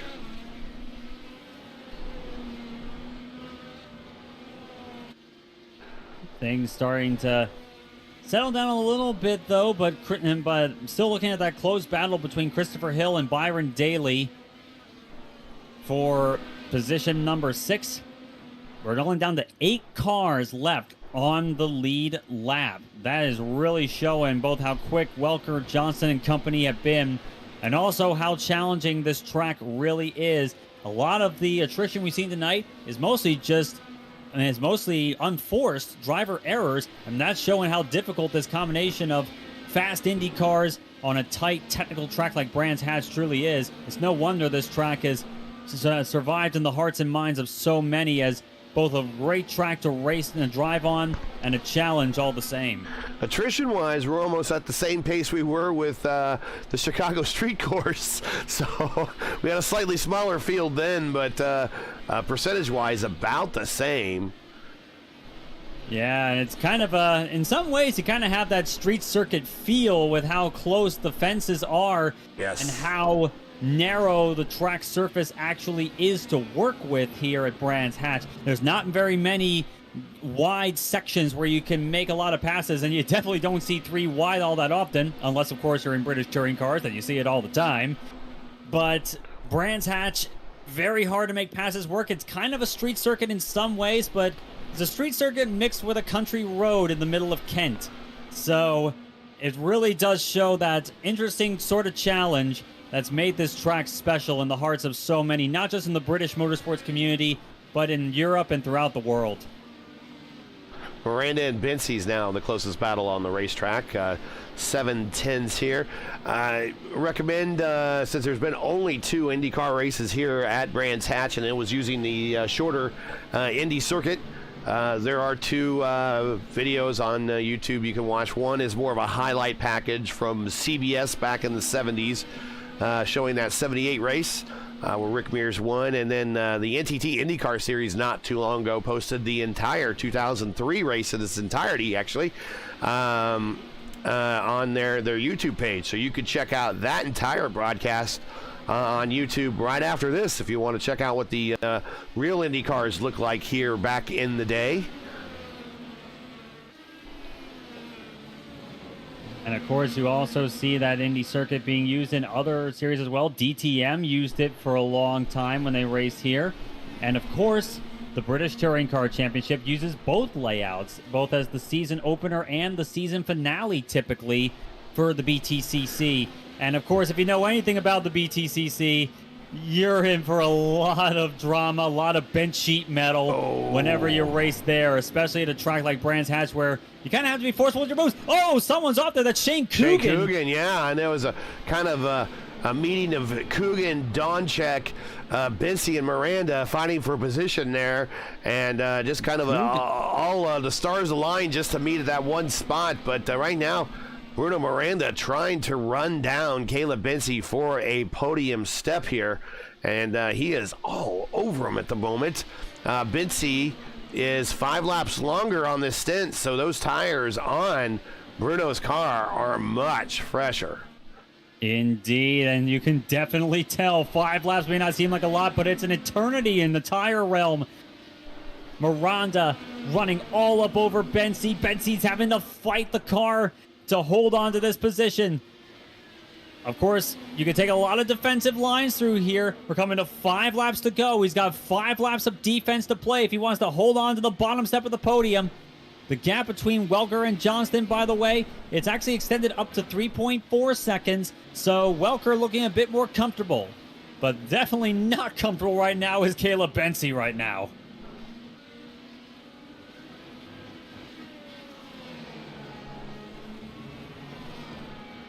Miranda right up there, right up on his gearbox through Surtees. Will he be on the button going through Pilgrim's Drop and trying to make a move into that right-hander? Caleb has plenty of pushes of the button, 7 left. Bruno Miranda has 5.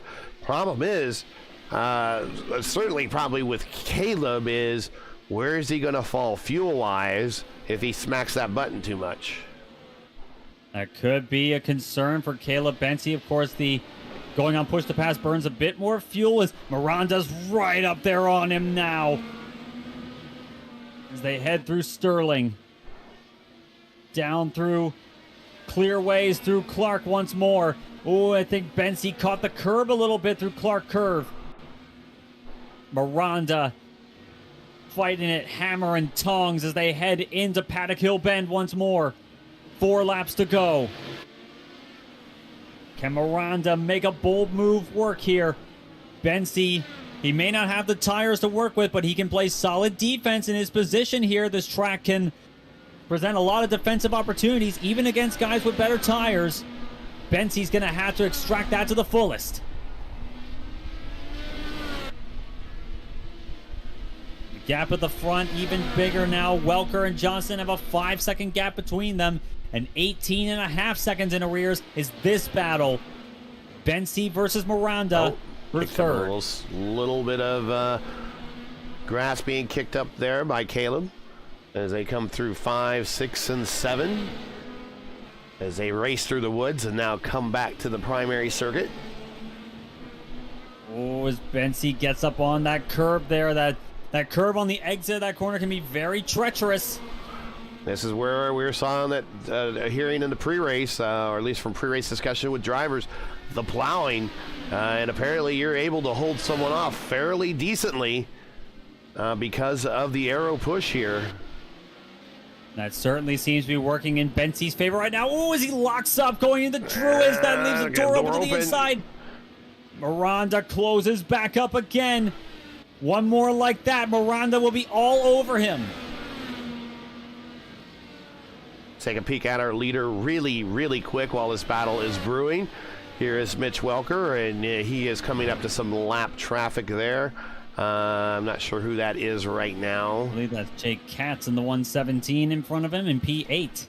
Yep, that is. Jake doing a real good job at being the top 10 in the last car on the lead lap, and other than Mitch Welker, the highest placed rookie. Of course, using rookie and Mitch Welker is kind of like calling Juan Montoya a rookie when he was in his second season of IndyCar when he won the 500. So, yeah, not a rookie.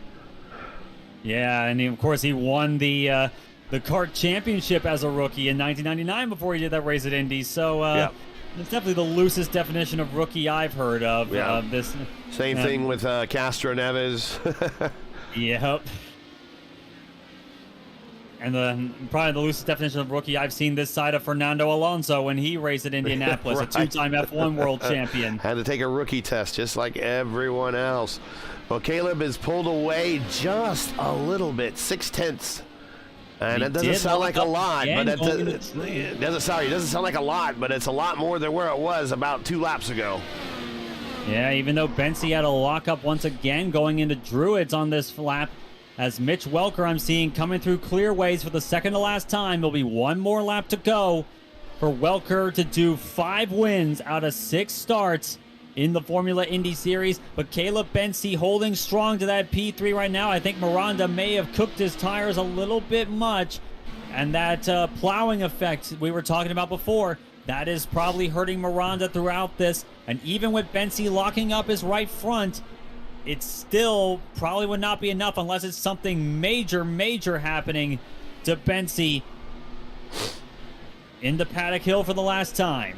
Now in front of Bensi, that is a teammate showing in the form of a lap car. That is Dakota. So I would imagine Dakota, if that gets remotely close, will duck out of the way really quick. No doubt about that. Dakota, of course, a very good team player.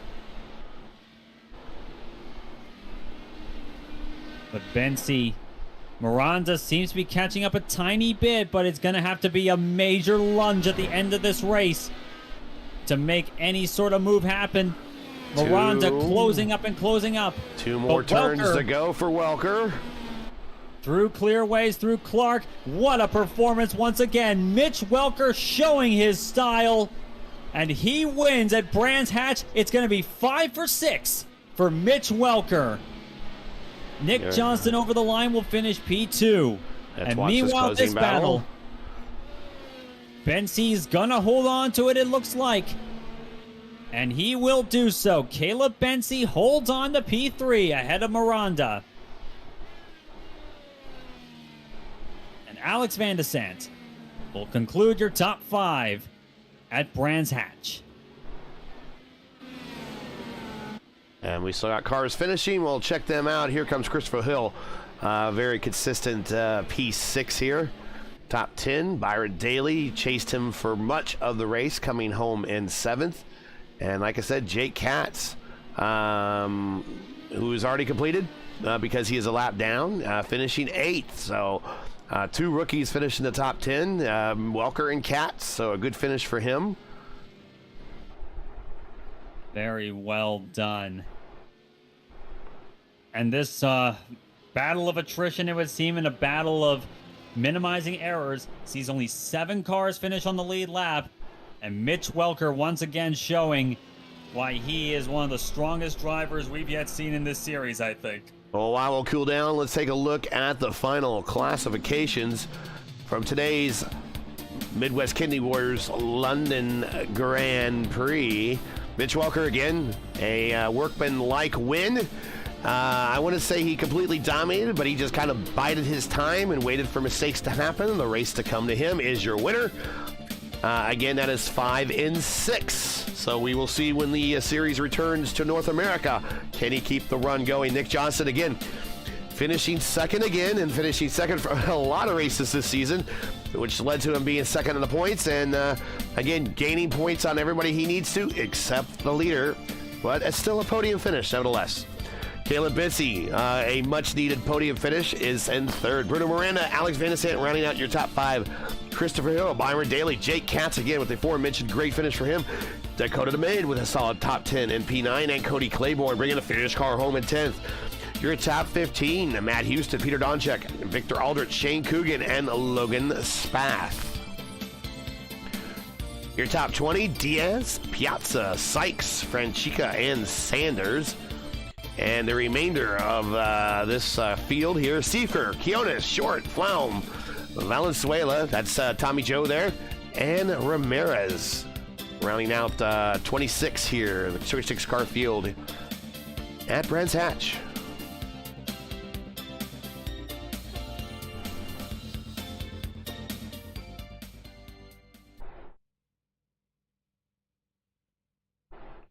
And we're seeing the podium finishers filing into the waiting room.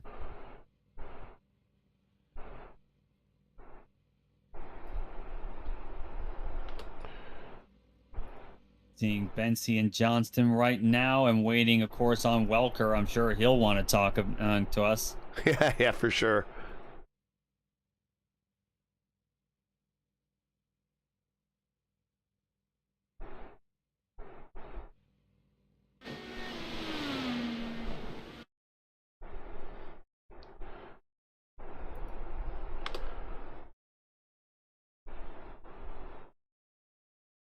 And indeed, they're all there waiting for us. All right.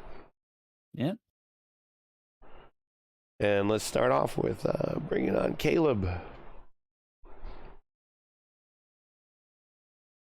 Hey, Caleb, got you in the booth here. Much needed podium finish, my friend. Tell us about your race. You had a heck of a dogfight there at the end. Yeah, that is very much needed with the season so far. That's for sure. Yeah, I don't know. Coming into this, the setup definitely fit. I don't know what I always talk about. I guess it had a good front bite. The track was fun. You know, good elevation change, good fast, fun corners and stuff. So everything just seemed to fit what I'm looking for, I guess, especially on the setup end. So, yeah, so qualified decent, and then start is chaotic. I don't have dual clutch paddles. You just get torched by about 3 guys. That's as frustrating as ever. But yeah, and then from there, just got a couple back on that first lap, and then just from there, it's kind of just maintain, keep it on the track, because yeah, I mean, you could probably see if you miss an apex by 2 inches, you miss an exit by 2 inches, and you're in the grass and you're wrecked. It's like the margins are just unbelievably small here. So that was the main focus, and had quite a few big moments, but thankfully I kept it on the track. And yeah, I got held up by Hill. I don't really know why, but I was using push to pass, blocking pretty aggressively, all to pit 2 laps later. So I lost a ton of time there, and then lost time to another lap car. So Miranda caught me very quickly, but had a lot of push to pass saved, and was trying to save the tires a little bit. So felt in control. Didn't like that he was that close, but never really felt really in danger for losing that spot. So yeah, pretty happy to get this for sure. Yeah, you kind of answered my second question as part of your description there. As I was getting ready to say, zero margin for error. It really seemed like at this track, a lot of cars just dipping their left rear or right rear off just a little bit into the dirt, and it was game over for a lot of folks. Mm-hmm. Yeah, especially because some of the exit curbs, it's kind of like a lattice, weird kind of surface there. So it kind of all blends, and the grass can hit you pretty quick. And I mean, you're taking some of those corners very fast. They're very blind too. So I mean, you, like I said, you miss it by 2 inches, you miss on exit by 2 inches, and just barely touching your wheel into the grass is enough to send you straight off. So yeah, I mean, I couldn't see much of the chaos, but my crew chief was definitely, or always telling me that there was someone off somewhere. So Yeah. I can imagine there was quite the mess. But yeah, I mean, just that type of style of racing's fun. Like I said, the setup was really, really good, and I've struggled or not enjoyed the last however many. So yeah, that was really fun to drive. Well, yeah, didn't get a chance to really compete very many laps in the last couple minis. So yeah. So go ahead, Steven. Yeah, and that final battle with Miranda that sealed the deal at the end of that, that looked, it looked like Miranda definitely had the fresher rubber advantage there for a little while, but he never seemed to be able to get the run working. Of course, Brands Hatch it's a pretty defensive heavy track. It's hard to make passes work here at times, but Miranda actually seemed to fall off there, and we were talking a little bit that aero push may have been a factor tonight. Did you feel like that was a thing? Yeah, especially with some of or how fast some of those corners were, you definitely lost quite a bit of downforce. But yeah, I was trying to debate whether to go a little longer on the reds, trying to make them sure as you can, because the blacks weren't bad, but the pace on the reds initially was really, really good. But I think the strategy was to do what he did and probably stay out in blacks longer, because the pace was honestly pretty good. But so I kind of paid for it at the end. But yeah, I think he used up quite a bit to get to me, and then, like I said, had pushed past, saved up, and saved enough where, you know, between the push to pass and the aero wash he was getting behind, it was just enough to, I don't know, keep him at bay. And like I said, never really felt threatened. He got pretty close, but yeah, just the way the track was laid out and how I kind of felt, it wasn't as, I don't know, as intense as it might have seemed, I guess, at least on my end. Shout outs. Yeah, it's been a while, obviously. At least in this league, yes. But yeah, thanks to you guys as always on our broadcast. Great broadcast. I know, you know, family in the other room is watching, and grandparents, I'm guessing, are watching as well. So shout out to them as always. And yeah, Fawn and Fanny. Obviously, if you haven't checked it out yet, please do. FawnandFanny.com. A lot of good custom body care, and yeah, obviously it's definitely a much needed, especially when it comes to FIS. It's been a struggle. So to put on podium is definitely very satisfying. Well, you have a little bit of a rest before we head off to back to North America in the virtual sense for Detroit. So you have a little bit of a rest there, but no rest for the weary right in this very moment, because tomorrow's championship Wednesday in the RL. So good luck there.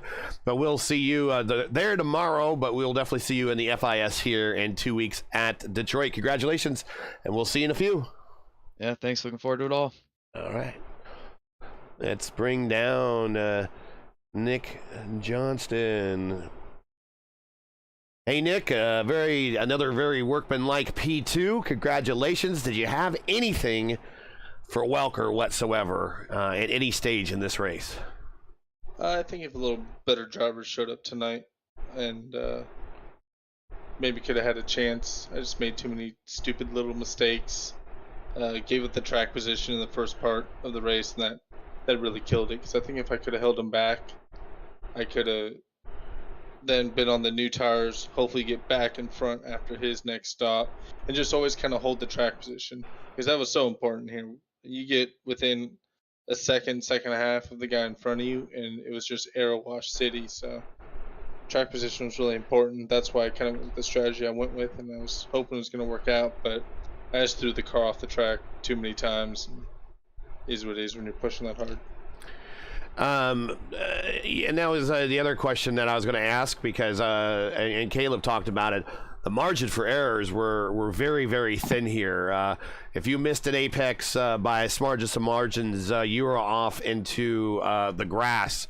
What was the concentration level like just to keep the car onto the tarmac here?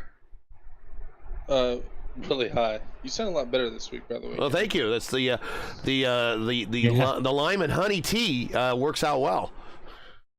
See, but yeah, it's just keeping the car on the track, and the car really started to trend towards an understeer as the run went on, and we started eating away at the left front, and it just got worse and worse, and just hitting your lines right. If you miss it by just a little bit, you were gonna be in trouble, and that's just what happened to me a couple times. I either turn in too early to try to make sure I hit the corner, or just turn in too late or whatnot. Just kind of clumsy stuff, really, and just unfortunate, but can't be too mad at a second place.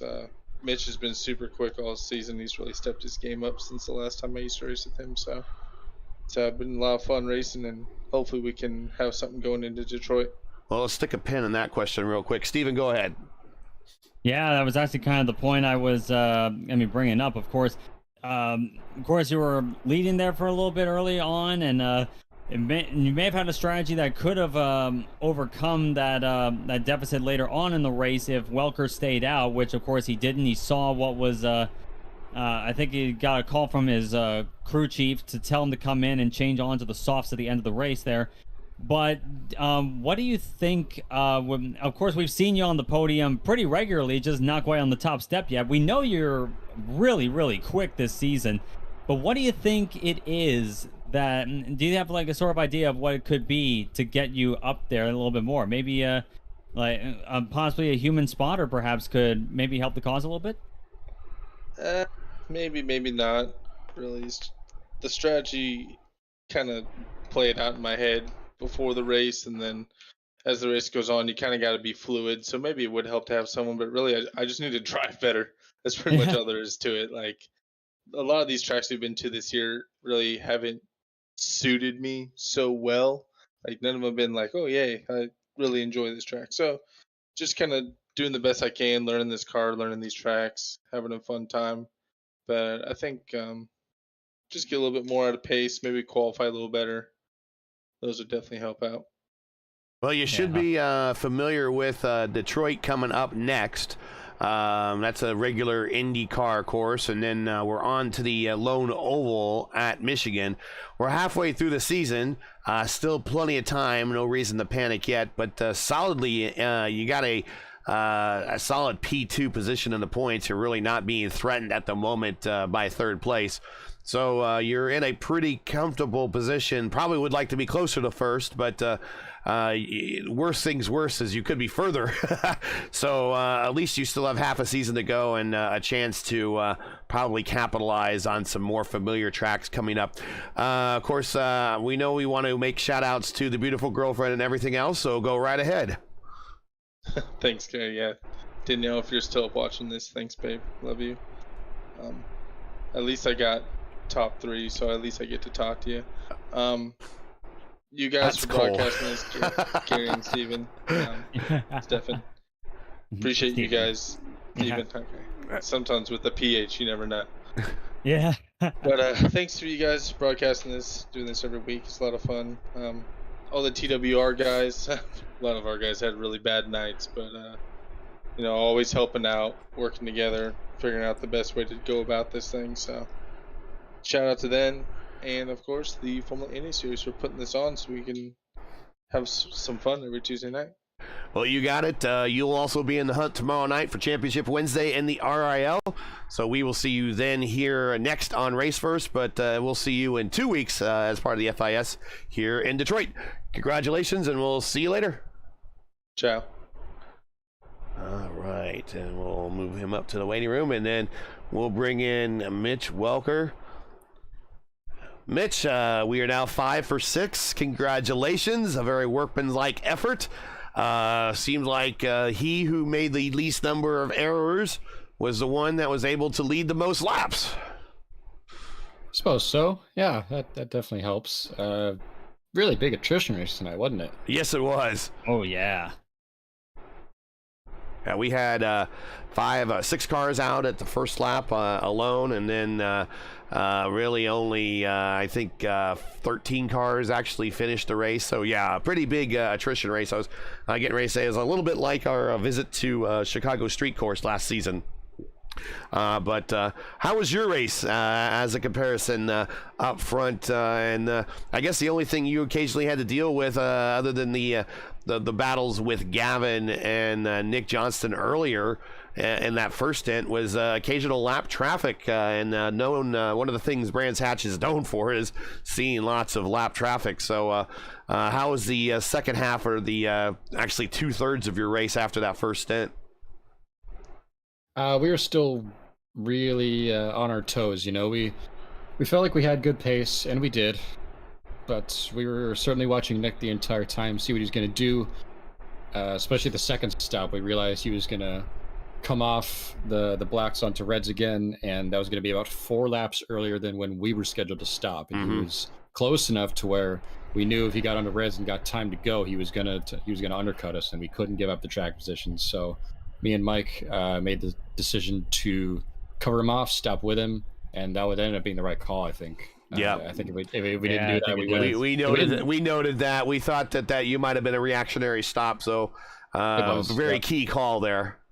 Yeah, if we didn't do that, we would be behind him for sure, and would have been a lot harder to get by him, if not at all.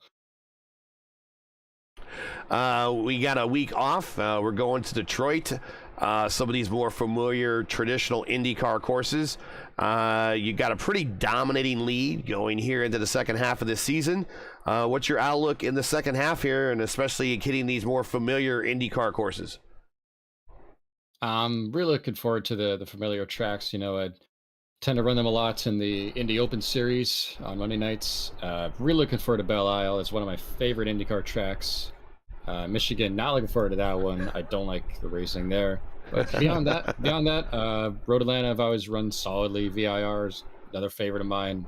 Daytona Road, maybe not looking as much forward to again. It's going to be kind of a pack race, I think, so don't like those. But Indy GP, I'm pretty confident at. So we're looking pretty good, I think, for the second half of the season.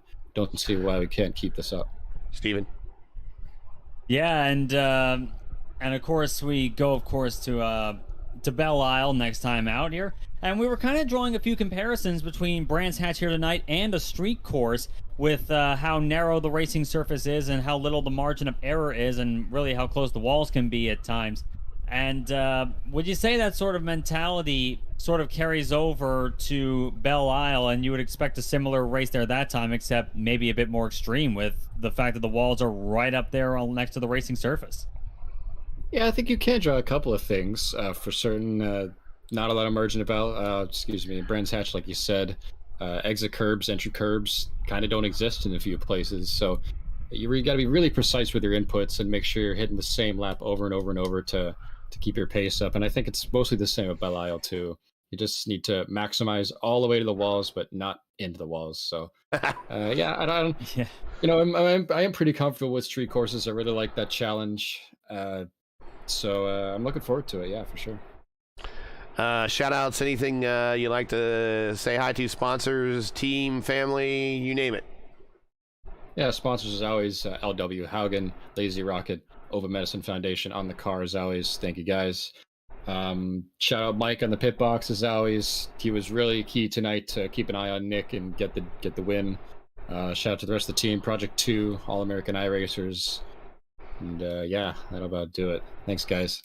Well, congratulations. Get a week rest here, at least from the FIS, and we'll see you at Detroit next. Until then, take her easy. Thanks. See you then. So some things that we talked about, we were guessing about in the race. The reactionary stop, that was accurate called. That was a good call by the spotter. And I think once again, and we talked about it in the race, having a live spotter to call these things out for you and to help you make a decision on the fly is beginning to look more and more like an advantage that other drivers should try to seek out possibly sometime to maybe help make improvements as this season moves on. Never underestimate the power of teamwork. In some cases, it gives your enemy something else to shoot at, but in this case, it gives you more information, and that was a key component to Mitch Welker's victory here tonight. And I think after seeing that happening, a few drivers might be calling up a few of their friends and say, hey, can you spot me for the next race at Belle Isle? And that is certainly going to be a race where attrition could be a factor. You're going to have to play it very, very carefully, and you're going to have to play your strategy pretty much to the letter of what you want it to be able to win that one like we saw here tonight at Brands Hatch. I think it's going to be quite an interesting second half of the season going forward with this.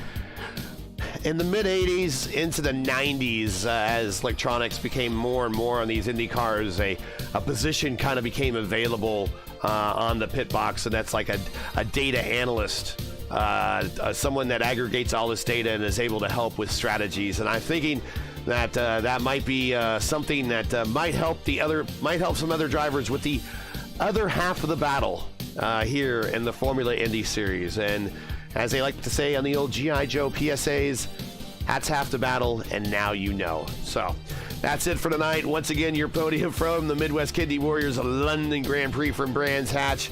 It's Mitch Welker with yet another win in 6 races. He is 5 for 6, and we're going to Detroit next. Nick Johnson is in the podium spot on second here, maintaining his pace in P2 in the standings, and Caleb Benson with a much-needed bottom step podium victory, so to speak, especially after this last 2 weeks. I think he would consider a third place a victory, getting on that bottom step here this week here at the Brands Hatch. Join Steven and myself in 2 weeks as the series moves back to the States and Belle Isle in Detroit for round 7 of season 2 of 22 of the RaceVerse Formula Indy Series, the start of the second half of the season. Start time is 9 p.m. Eastern, give or take. Ring the bell, mark your calendars now. That is next Tuesday, or actually 2 weeks from this Tuesday at 9 p.m. Eastern on YouTube at youtube.com/RaceVerse. Now, as you know, the YouTube algorithm game is never an easy one, so please help support RaceVerse with the weekly grind. Leave a comment below and let us know what you thought of tonight's race. And if you enjoyed tonight's coverage, support us by smashing like. We cannot have too many of those, and that's always good medicine for my throat. If you're new, click subscribe, and while you gotta hit the bell for weekly reminders so you don't miss out more of RaceVerse's iRacing programming. And we have a lot of it coming up. Championship Wednesday and the RL tomorrow, Championship Thursday and Stock Car Day Brazil on Thursday, and we're coming to the end of the IndyCar iRacing Series on Friday, so you don't want to start missing these races, as we got a lot of them coming up here in the coming weeks on RaceVerse. So keep your browsers set here for the most in-depth IndyCar knowledge on all of iRacing. RaceVerse, we know what Indy means. Silverstone Grand Prix sponsorship, not Silverstone Grand Prix, the Brands Hatch Grand Prix sponsorship is paid for by Midwest Kidney Warriors. Midwest Kidney Warriors is a 501c3 nonprofit organization that advocates life for those battling kidney disease. They have several kidney warriors needing a life-saving transplant, and many require a living donor. For more information, please visit their website at MidwestKidneyWarriors.com or stop by their group page on Facebook today. We want to thank them for their continued support of the RaceVerse FIS. For business inquiries and learn more about RaceVerse and what we do, visit RaceVerse.com or follow us all on Twitter. Here's all of our handles right here. RaceVerse, myself, and Steven. So for Steven Larkamp, everyone at RaceVerse, I'm Gary Gotzelseno. Thanks for watching, and to all of our men and women serving in the military and as first responders, Godspeed, God bless, and come home safe. Catch us again in 2 weeks in Detroit for the next race of the RaceVerse Formula Indy Series. Good night.